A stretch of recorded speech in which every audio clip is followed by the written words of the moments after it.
May ceasefire sa buong Mindanao. Kailangan tayo mag-conduct ng peace talk sa mga rebelde. Tama yun. Ano mangyayari dyan? Kayo na dyan, sir. Hindi natin dapat pagkatiwala ng mga Muslim yan. Mga tayo yun eh. Kaya sa pasigurado papagpahan tayo ng walang kalaban-laban. Wala tayong magagawa. Galing sa Itasya. Sundalo lang tayo. Hindi gagawin ng mga kapatid nating Muslim yan. Ang mga Muslim ay mga mandirigma.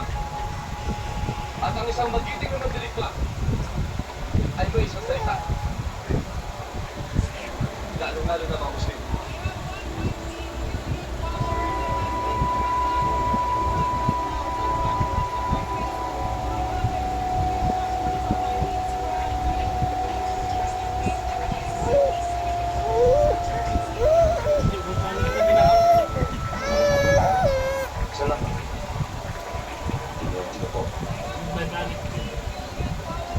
Maganda nga pa daw.